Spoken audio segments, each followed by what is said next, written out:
हन्ताणं नमो सिद्धाणं नमो आयनीयानं नमो वत्सायानं नमो वैश्रवाणां नमः श्रीवर्धमानाय निर्दोषैकल्यात्मने शालोकानां त्रिलोकानां यद्विद्याकल्पना नमो अर्यन्ताणं नमो सिद्धाणं नमो आयनीयानं नमो वत्सायानं नमो वैश्रवाणां अनंतरं से परमेश्वर भगवान की जय। आदिब्रह्म आदिनाथ भगवान की जय। वर्तमान सदन महावीर भगवान की जय। आचार्य सूरत स्वामी महाराज की जय। आचार्य विश्व सागर जी महाराज की जय। ऐसा में विश्व धर्म की जय। आठ अंगों में से स्थितिगण अंग की कथा सुनेंगे। स्थितिगण कर्म में मुनि बारिशेन मुनि मुख्य थे, प्रसिद्ध रहे। बारिशेन मुनि कौन थे समझेंगे, और कैसे उन्होंने स्थितिगण किया और कैसे उन्हें प्रसिद्धि पाई। मगध देश में राजगिरी नगरी थी, जहाँ का राजा सैनिक था। प्रसिद्ध सैनिक राजा तो महावीर स्वामी का मुख्य होता था। तो सैनिक राजा था, उनकी रानी का नाम था छेलना। उनका एक पुत्र था बारिशेन, जो कि बहुत ही होनहार था, ज्ञानी था, विवेकी था और बहुत धर्मात्मा था। उसकी 32 रानियां थीं और सारी रानी एक से बढ़ के एक सुंदर देवांगना की तरह। लेकिन वो स्वभाव से ही, प्रारंभ से ही बैरागी था, विरक्त था। वो घर में भी रहता था तो बैरागियों के जैसे रहता था। जैसे कहते हैं जल में कमल, कीचड़ में कमल खिलता है, फिर कीचड़ से अलग रहता है। तो घर में रहते थे तब भी उनको बैराग के जैसे रहते, सबसे किसी से कोई मतलब नहीं, इस तरह से रहते थे। और उनका एक नियम था बारिशेन का, वो प्रत्येक चतुर्दशी को, अष्टमी चतुर्दशी को शमशान में जाकर नग्न होकर ध्यान करते थे पूरी रात में। तो एक दिन क्या हुआ, चतुर्दशी में वो रात में ध्यान करने गए थे। इधर सुबह क्या था, उस नगर में एक मगध सुंदरी नाम की वेश्या रहती थी। वेश्या जब बाजार में गई तो उसने सेठ कीर्तिधर की सेठानी के गले में एक नवलखा हार देखा। उस हार को देखकर उसको लगा कि ये हार तो मुझे चाहिए, इसके बिना तो मेरा जीवन ही क्या। यदि मेरे पास ये हार नहीं हुआ तो मेरा जीना ही व्यर्थ है। और वह उस हार के लिए अपने घर में जाकर बिस्तर पर पड़ जाती है। जब उसका यार उसके साथ मिलने वाला विद्युच्छर चोर, जो कि उसी नगर में चोरी करता था, जब वो आता है और उस वेश्या को ऐसे उदास और पड़े हुए दिखता है, रोते हुए, तो पूछता है क्या हुआ तुमको, आज ऐसे उदास क्यों पड़ी हो तुम, बीमार है क्या है? तो नहीं, मैंने सेठानी गले में एक हार देखा है और वो हार मुझे चाहिए। अगर वो हार नहीं लाओगे तो मेरे प्राण नहीं बचेंगे, और मैं तुमको अपने शरीर को तभी छूने दूंगी जब तुम मुझे वो हार ला के दोगे। अब वो चोर भी बड़ा असमंजस पड़ गया, क्या करें, हाँ तो बहुत प्यारा रहता है, कैसे लाएंगे हार। फिर भी लेकिन अब उससे तो वेश्या के पास रहना था ना, वेश्या से मतलब था, तो उसने कहा ठीक है मैं लेके आता हूँ। वो चला गया हार लेने के लिए रात में। अब चला गया तो अंदर तो प्रवेश कर गया और उसने हार निकाल भी रानी गले से। लेकिन जैसे ही वो बाहर निकला, उसका प्रकाश इतना दिखता हार का कि कोतवालों ने देख लिया कोई चोर करके लेके जा रहा है कुछ, और उसके पीछे पड़ गया कोतवाल, चोर चोर पकड़ो पकड़ो, ये चोर कुछ चुराई करके लेके जा रहा है। अब वो उसको तो प्राणों पड़ गया, अब तो भागे। अब कहाँ भागे, तो वो शमशान की ओर भाग गया। शमशान में देखा बारिशेन खड़े हुए हैं, ध्यान कर रहे हैं। तो उसे कुछ समझ में नहीं आया, उसने क्या किया, हाथ तो फेंका वहीं बारिशेन के बगल में, खुद दुख गया पीछे जाके। जब ये कोतवाल वगैरह सब आए, देखे हार तो बारिशेन के बगल में पड़ा हुआ है, और ये बारिशेन हमको पागल बनाने के लिए क्या किया, कपड़े उतार के नहीं खड़ा हो गया, जिससे ही लोग ये समझे कि इसने चोरी नहीं की। और ये चोरी करके हार को इधर रख दिया दूर, और कपड़े उतार के ऐसे खड़ा हो गया जैसे कि इसने कुछ किया ही नहीं है। हम समझते हैं इसी ने चोरी की है, और अभी तो राजा का पुत्र है, तो क्या करें। तो राजा से जाकर शिकायत करते हैं। तो कोतवाल लोग गए, राजा को जाके बोले, अब आदत रहती दो की चार करने की, हमने आपके पुत्र को रंगे हाथ पकड़ा है, हार के साथ रंगे हाथ पकड़ा है, आपका पुत्र चोर है। अब राजा को तो गुस्सा है, कोई उसके पुत्र को चोर बोले, तो उसने कहा ठीक है, तुम उसका सर कलम करके मेरे पास लेके आओ। अब गुस्से में राजा बोल तो दिया। इधर सैनिक कोतवाल चले और उसका सर काटने के लिए, और वहां पर जैसे उसके सर पर गर्दन पर तलवार चलाई, वो तलवार फूलमाला बन गई। और आश्चर्य हुआ, तुरंत राजा के पास और पहुंचाई तलवार मारने के लिए, तो वो फूल बन रही तलवार। तो राजा भी दौड़ा दौड़ा आया, उसने को गलती की, ऐसा मैंने बिना, मेरा बेटा तो शमशान में वो करता है, वो तो चोर कैसे हो सकता है। फिर पूरी जानकारी वो तो ऐसा पड़ा था, तो हमने सोचा यही नहीं चुराया होगा, ये खड़ा हो गया बाद में। तो राजा को बहुत अपना ऊपर वो आया कि मैंने क्या गलती कर दी, क्षमा मांगता है। इधर वायुसेन ने सोच लिया था, मैं उसको सब समझ के कि अब मेरे ऊपर जब तक उपसर्ग नहीं दूर होगा तब तक मैं ऐसे ही खड़ा रहूंगा, और जिस समय उपसर्ग दूर हो जाएगा और मेरे प्राण यदि बच गए तो मैं मुनि बन जाऊंगा, अब घर वापस नहीं जाऊंगा। जिस बाप को अपने बेटे पे विश्वास ना रहा, अब उस घर में जाने से क्या मतलब है। इधर वो चोर सब देख रहा है, चोर सब देख रहा था, तो चोर भी, अब वो उसको भी लगा कि देखो तो एक निर्दोष के ऊपर ऐसा वो लग कर किया गया, और देखो ये इतना चमत्कार हुआ, तो उसे तो और अंदर से लग रहा था। तो तुरंत बाहर निकल गया, राजा से क्षमा याचना की, मुझे प्राणदान दो, तो मैं कुछ बताना चाहता हूँ। तो राजा के प्राणदान है, बोलो, कि मैं ही हूँ चोर जो घाट चोरी करके लाया था। वो डर के मारे मैंने इसके यहाँ इसके बगल में फेंक दिया था, वायुसेन कुमार के बगल में फेंक दिया था, इनकी कोई इसमें ही नहीं, और मैं और आपने बिना विचारे कुछ भी सोचे समझे और आपने आदेश दे दिया।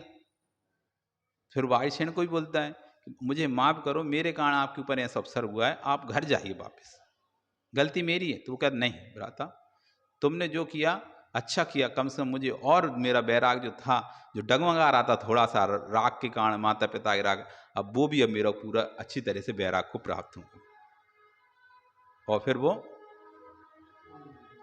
मुनि बन गया। अब वो जाके सूर्यसेन मुनिराज के पास जाके मुनि दीक्षा ग्रहण कर लेते। कौन? वारिसेन। वारिसेन सूर्य साहब मुनिराज के कर लेते हैं, और उनके साथ जाकर विहार करते करते एक दिन क्या होता है, वो राजगृह के नगर शरीफ में एक पलासकूट नाम का नगर था, जिसम तो वहाँ उसके नगर के बाहर आकर जब मुनि संघ जब रुकता है, तो वारिसेन को याद आता है कि इस नगर में तो मेरा मित्र रहता है, बचपन में हम खेलते थे और हमेशा यही बात करते, जब भी हम अपना कल्याण करेंगे साथ में करेंगे, कल्याण करेंगे साथ में करें। लेकिन मैं तो निकल आया, परिस्थिति बस पहले निकल आया, वो तो अभी घर में ही है, तो मुझे उसको लेके आना चाहिए। तो अपने गुरु से कहता है कि मेरा मित्र यहाँ रहता है, उसका कल्याण का मेरा भाव है, तो मैं चाहता हूँ उस नगर में जाकर उसको लेके आऊँ और आपसे दीक्षा दिलाऊं। सभी लोग जो और उनके साथ ही साथ थे, क्या किसी को दीक्षा ले दिलाओगे क्या लाके? कि हाँ देखते हैं। तो वो गुरु की आज्ञा लेके नगर में हाथ चिरे के लिए निकलते हैं। तो उस नगर में जैसे ही पहुंचते हैं तो एकदम हल्ला हो जाता है कि राजा सैनिक के पुत्र जिन्होंने दीक्षा ले ली है वायुसेन, वो हार के लिए आए हैं, हार के लिए आए नगर में। अब हल्ला हुआ तो सब लोग अपने अपने घरों से निकल कर पड़गान के लिए खड़े हो गए। वो मंत्री पुत्र ने भी सुना, पुष्पढाल नाम था उसका, कि मेरे मित्र मुनि बन गया है और अब वो नगर में हार चिरे के लिए, तो वो उसको तो लगता है कि बस मेरे यहाँ हो जाए हार वाले को बता। तो बड़ी भक्ति साहस वो तो पड़गान कर रहा है, सब लोग पड़गान कर रहे हैं। मुनियों को तो पता चल जाता है कौन कितनी भक्ति से कर रहा है, उनको तो चिर दो का काम रहता है। तो जब उन्होंने वायुसेन की उसकी पुष्पढाल की भक्ति देखी कि तो बहुत भक्ति से हे स्वामी नमोस्तु नमोस्तु नमोस्तु आत्रो आत्रो तिष्ठु तिष्ठु बोल रहा है, वो जाके खड़े हो जाते हैं। परिक्रमा लगाता है, अपने घर में अंदर प्रवेश कराता है, उच्चासन बिठालता है, पाठ प्रक्षालन करता है, नमस्कार करता है, मन शुद्धि वचन शुद्धि काया शुद्धि हार जल शुद्धि बोलता है, मुनिराज हार के लिए खड़े हो जाते हैं। हार हो जाते अच्छी तरह से। हार होने के बाद अब श्रावक का कर्तव्य होता है कि मुनिराज को छोड़ने जाए, जाता ही पीछे कमंडल पकड़ के जाता ही है। तो पुष्पढाल भी उनके पीछे पीछे कमंडल पकड़ चलने लगा। सोचा थोड़ी दूर तक छोड़े आ रहे, फिर महाराज जी अपने चले जाएंगे आगे, पता नहीं कहाँ रोके, पता तो रहता नहीं था कौन, पहले महाराज जंगलों में रहते थे कहाँ रखे हैं। तो जितनी दूर तक महाराज बोलेंगे तो अपन जब तक नहीं बोलेंगे तब तक चलते हैं, फिर अपन लौट आएंगे। पीछे पीछे जा रहा है, लेकिन महाराज तो कुछ बोल ही नहीं रहे, गाँव के बाहर तक निकले आए। अब कुछ बोल ही नहीं रहा, तो उसको तो बड़ी लग रही कि यार बोल ही नहीं रहे, ऐसा नहीं है भूल गए कि मैं पीछे पीछे चल रहा हूँ। तो उसने याद दिला ली, महाराज महाराज ये स्थान आपको याद है, यहाँ अपन खेला करते थे पहले, ये स्थान आपको याद है, ये पेड़ पे अपन चढ़ा करते थे, ये बावड़ी आपको याद है यहाँ अपन। अब महाराज तो सब समझ रहे थे उसके भाव, ये क्या चाह रहा है, ये जाने के लिए बार बार याद दिला रहा है, लेकिन महाराज कोई उत्तर ही न दे उसे। ऐसे करके आगे बढ़ते चले जाए। अब सोचे क्या करें, वापिस दें कमंडल कि नहीं दें। देते हैं, अच्छे नहीं लग रहा, एक तो राजा का पुत्र है, तो वैसे ही तो उसको अंदर सम्मान रहता है, राजा का पुत्र वैसे उसके यहाँ कुछ बोल नहीं सकता, ऊपर से फिर महाराज और हो तो डबल डबल। राजा के पुत्र के सामने वैसे तो आवाज नहीं निकलती, ऊपर से महाराज और हो गए तो और आवाज नहीं निकल रही उसकी, तो क्या करें। अब ऐसे बीच में कैसे छोड़ के चले जाए, तो वो सोचा चलो ठीक है, अब वहां तक छोड़ ही आ रहे हैं इनको, कहाँ तक, जहाँ तक भी वहां तक छोड़ दे। और फिर वो जाता है, अब इधर सब हार करने के बाद सब लोग इकट्ठे हुए थे, तो वे सोचे कि गए थे लेने के लिए, दीक्षार्थी को लेने के लिए गए थे, ले आए लगता है कमंडर पर के पीछे पीछे आ रहा शिष्य के जैसा। तो इधर आए, गुरु जी को नमस्कार करते हैं महाराज, और वो हार पूछते कैसा हुआ, ठीक हार हुआ? तो वो कहते हाँ अच्छा हुआ हार, तुम्हारा बढ़िया हुआ।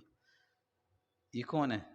तो वे महाराज बोलते तो और जो लोग थे, और क्यों दीक्षा लेने के लिए आए? कि ये दीक्षा लेने के लिए आए? अब वो क्या बोले शर्म के मारे कि हम दीक्षा लेने के नहीं, हम तो छोड़ने आए। और उन्होंने बिहारी सेन ने कि आप जैसा चाहे वैसा कर सकते हैं, ये जैसा आप कहेंगे वो करेगा। अब वो उसके सामने कुछ बोल ना पाए कि वो राजा के, तो राजा का पुत्र उनके मुंह खुलेगा, जवाब दे पाएगा क्या? और दूसरा मित्र, तो और के सामने उसकी हंसी हो जाएगी, ये तो मित्र बोल रहा है दीक्षा लेना, मैं मना कर रहा हूं। तो अब उसने सबको देखा, अब क्या करे, तो मन में सोच के हाँ स्वामी मुझे दीक्षा दीजिए। हाँ वहां पर उनकी दीक्षा हो गई। अब दीक्षा हो गई, देश देशांतर बिहार चल रहा है, लेकिन उसके अंदर एक सल रह गई, मैं घर में बोल के नहीं आया। बोल के जाता कि मैं जा रहा हूँ दीक्षा, कभी वापस नहीं आऊंगा, क्योंकि दीक्षा के बाद तो वापस घर आते नहीं ना। तो वो तो वही इंतजार कर रहे कि अभी आने वाले हैं, घंटे भर वाले आने, 2 घंटे महाराज को छोड़ के आने वाले हैं, अब घर में तुम भी हो, तब यहाँ आए तो ये घर में इंतजार रहता ना कि आने वाला है, आने वाले। अब आए नहीं तो क्या हो रहा होगा? अब उसके अंदर यही लग रही, चलता रहा ऐसे कर 12 वर्ष बीत गए। एक बार एक कवि एक कविता गा रहा था, कविता को सुनकर उनके अंदर और विचलन हो गए। गंधर्व होते हैं जो आते हैं कुछ ना कुछ गाते रहते हैं, तो उसने एक पंक्ति गाई, कैसी? उसका अर्थ ये था, हे भगवान आपने पृथ्वी रूपी वधु को 30 वर्ष तक अच्छी तरह भूखकर छोड़ दिया, यानी 30 वर्ष तक घर में रहे, तो पृथ्वी रूपी वधु को 30 वर्ष तक अच्छी तरह, भगवान के लिए गा रहा था कि भगवान हे वर्धमान स्वामी आपने 30 वर्ष तक पृथ्वी रूपी वधु को अच्छी तरह भोगा और फिर छोड़ दिया, इसलिए वे बेचारी आपके बिछोए में दुखी होकर नदी के रूप में आंसुओं से अपने आपके नाम पर रो रही है। तो जो नदी बह रही है ना, वो कुछ और नहीं है नदी, वो उसके आंसू हैं वे पृथ्वी के, क्योंकि आपने पृथ्वी को छोड़ दिया ना, तो वो रो रही है पृथ्वी नदी के रूप में। कह रही है कि जब पति प्रवास को जाता है तो स्त्री खिन्न चित्त होकर मैली की चीली हो जाती है। जब पति कोई दूसरे देश परदेश जाता है तो पत्नी मलिन चित्त होकर मैली को चीली हो जाती है, ना अपना श्रृंगार करती ना कुछ करती, ऐसी रहती है। परंतु जब घर छोड़कर ही चला देता है, तो जब परदेश जाता है तो पत्नी की हालत खराब हो जाती है, और घर छोड़ के ही चला जाए तो फिर तो वो जीवित कैसे रह सकती है? तो आप तो पृथ्वी को छोड़ के चले गए, आप तो केवल ज्ञानी हो गए, वो जा रहे तो पृथ्वी को छोड़ के चले जा रहे हैं ना, अब इस कैसे जिएगी पृथ्वी आपके बिना?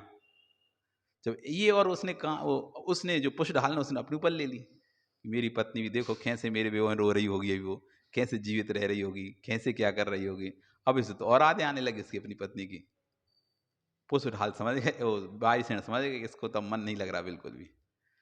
तो उसको अब ऐसा तो नहीं कि जाओ तुम घर जाओ, नहीं, उसे अपने मान में स्थित करना था। तो उन्होंने युक्ति लगाई, कैसे इससे स्थित करें? तो उनका चलो मैं चलता हूँ तुम्हारे घर, तुमको अपनी पत्नी को देखना है ना, मिलना है, चलो मैं चलता हूँ। वो गए राजगिरी नगर के बाहर, रुक गए उद्यान में, और अपने नगर में मतलब राजमहल में खबर पहुंचाई कि मुनिराज वायुसेन आ रहे हैं, आप उनकी जो गृहस्थवास जो जितनी पत्नियां थीं, उनकी 32 रानियां थीं, उन सबको तैयार करके रखना, सर्वांग पूरी तरह से सब वस्त्र आभूषण से सुसज्जित करके रखना, और उसकी कहानी स्त्री को ही बुलाना, पुष्ट ढाल की खबर ऐसी भिजवा दी। अब इधर रानी चेलना जब खबर सुनी तो सोचती कि वापस क्यों आ रहा है घर में, क्या बात है, कहीं मन विचलित तो नहीं हो गया इसका वायुसेन का? पर मुझे मुझे अपने खून पर विश्वास है, वो ऐसा हो नहीं सकता, चलो परीक्षा करनी चाहिए। तो उसने क्या 2 आसन रख दिए, एक काष्ठ का आसन रख दिया, सोने का आसन रख दिया। यदि वायुसेन उसका पुत्र यदि सोने के आसन बैठता है तो समझ लेना उसका मन विचलित हो गया, और लकड़ी के आसन बैठेगा तो मतलब नहीं होगा। जब वायुसेन अंदर आते हैं उन्हें सत्कार से बुलाया जाता है, वो काष्ठ के आसन बैठते हैं। तो रानी चेलना समझ जाती कुछ ना कुछ रहस्य है इसमें, किसी न किसी क्वेश्चन करने आए, ये विचलित नहीं हुए। और जो पुष्ट डालता है वो सोने का आसन बैठ जाता है, तो समझ जाती इसी का स्त्रीकरण करने के लिए आया ये। फिर वो अपनी माँ से बोलता है कि तुम एक काम करो, सारी रानियों को लेके आओ, 32 की 32 रानियों, एक से एक सुंदर रानियां थी देवियों के समान, वो ला के वायुसेन के सामने पुष्ट ढाल के सामने खड़ा कर देता 32। वो पुष्ट ढाल एक से देखता रह जाता है, देखता है एक से सुंदर एक, और फिर बाद में उसकी कान स्त्री को ला खड़ा करता है, एक आंख से जिसकी एक आंख नहीं थी, कुरूप थी। अब पुष्ट ढाल समझ जाता है कि ओहो, जिसके पास 32 सुंदर स्त्रियां हैं, उन 32 को छोड़ दिया और एक क्षण भी याद नहीं कर रहा हूं। मैं एक कानी स्त्री को अभी तो 12 साल से याद करता चला हूं, छोड़ नहीं पा रहा। धिक्कार है मेरे लिए, धिक्कार है। और उसको अंदर से गिलानी भाव आ जाता है। वो कहता चलो अब बारिश चलो, अब मुझे नहीं रहना, मैं समझ गया, अब मैं अपना कल्याण करूंगा। और फिर बारिशेण उसको ले जाते हैं, पुनः दीक्षा दिलाते हैं और कहते हैं कि जो 12 वर्ष में जितना उसने सिद्धि हासिल नहीं कर पाई थी, वो सिद्धि दीक्षा लेने के बाद अंतर मुहूर्त में हासिल कर ली उसने। 48 मिनट के अंदर उस पुष्प ढाल ने इतनी विशुद्धि बनी उसकी। अब अभी विशुद्धि क्यों नहीं बन रही थी उसको? क्योंकि सल थी, विकल्प बना रहता था अपनी पत्नी का, और जैसे विकल्प छूटा तो इतनी विशुद्धि बनी, इतनी विशुद्धि बनी कि जो सिद्धियां उसकी 12 वर्ष में नहीं हुई थी, वो 48 मिनट के अंदर अंतर्मुहूर्त सिद्धियां प्राप्त हुई उसको सारी। ऐसा करते स्थितिकरण, ऐसा नहीं कि उसको भगा देता। वो चाहते जाओ तुम घर जाओ, तुम कोई काम के नहीं, 12 साल हो गए तब नहीं बनने के बाद, तभी तो नहीं जाए, जाओ घर जाओ। ऐसा नहीं। दर्शन और ज्ञान से कोई कार्य से चलित हो रहा है तो उसको अच्छे अच्छे उपायों के द्वारा, अच्छी बातों के द्वारा अच्छे समझाकर वापस उसमें स्थिर कर देना, इसका नाम स्थितिकरण है। और इसमें 22 विराज प्रसिद्ध हुए। आज हमने स्थितिकरण अंक की कथा सुनी। बोली भगवान महावीर स्वामी की।